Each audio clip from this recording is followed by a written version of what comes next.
புரட்சி நடிகர் கட்சி தொடங்கிய சில மாதங்களிலேயே திண்டுக்கல் தொகுதியில் நடந்த பாராளுமன்ற தேர்தலை சந்தித்தார். மக்கள் பொன்மனச் செம்மலின் பக்கம் என்பதை உலகிற்கு காட்டினர். 1.5 லட்சம் வாக்குகள் வித்தியாசத்தில் வெற்றி பெறச் செய்து தமிழக அரசியல் வரலாற்றில் பொன்மனச் செம்மலின் வெற்றி கொடியை உயரப் பறக்க விட்டனர். அடுத்து கோவையில் நடந்த சட்டமன்ற இடைத்தேர்தலிலும் வெற்றி. அதில் அரங்கநாயகம் வெற்றி பெற்று அதிமுகவின் முதல் சட்டமன்ற உறுப்பினர் ஆனார். தமிழக வெற்றியை தொடர்ந்து புதுச்சேரியில் எம்ஜிஆர் வெற்றி கொடியை பறக்க விட்டு புதுச்சேரியில் அதிமுக ஆட்சியை அமைத்து இந்திய அரசியலில் அதிர்ச்சியை ஏற்படுத்தினார். 1977 சட்டமன்ற தேர்தலில் வெற்றி மாலையை புரட்சி தலைவருக்கு அணிவித்து மகிழ்ந்தனர் தமிழக மக்கள். இதன் மூலம் இந்திய அரசியலில் தவிர்க்க முடியாத சக்தியாக உயர்ந்தார் புரட்சி தலைவர். வெற்றியை மக்களிடம் சமர்ப்பித்தார் பொன்மனச் செம்மல்.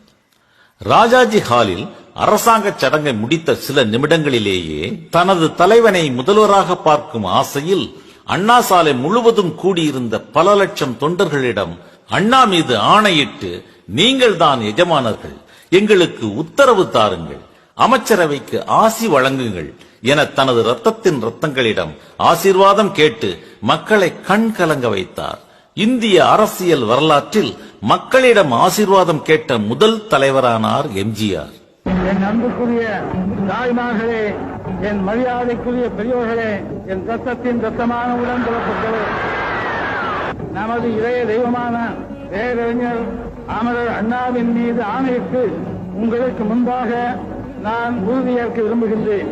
அங்கே நடைபெற்றது அரசாங்க சடங்கு, தடுக்க முடியாதது.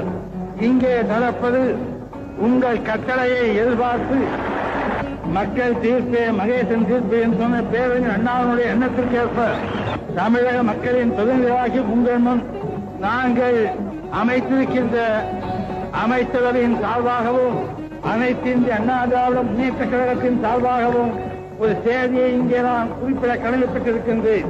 அமரர் பேரறிஞர் அண்ணா அவர்கள் சொன்னது போல லஞ்சமற்ற ஊழலற்ற நிர்வாகத்திலே தலையிடாத, நீதிமன்றத்திலே குறுக்கிடாத, உழைப்பவனே உயர்ந்தவன் என்ற தத்துவத்தை நிறைவேற்றுகின்ற ஒரு மாபெரும் பணியினை நாங்கள் எங்கள் உயிரை கொடுத்தாகிலும் எங்கள் கடமையை தமிழகத்து மக்களுக்காக செய்வோம், நிறைவேற்றுவோம் என்பதை அண்ணா மீது ஆணையிட்டு எங்கள் அமைச்சரவையின் சார்பாகவும் அனைத்து அண்ணா திமுக கழகத்தின் சார்பாகவும் தெரிவித்துக் கொண்டு உங்கள் ஆசியோடு நாங்கள் எங்கள் பணியை தொடர புறப்படுகின்றோம், ஆசி கூறுங்கள் என்று கூறி அண்ணா நாமம் வாழ்க, தமிழகம் வாழ்க, தமிழ் வாழ்க என்று கூறி விடைபெறுகின்றேன்.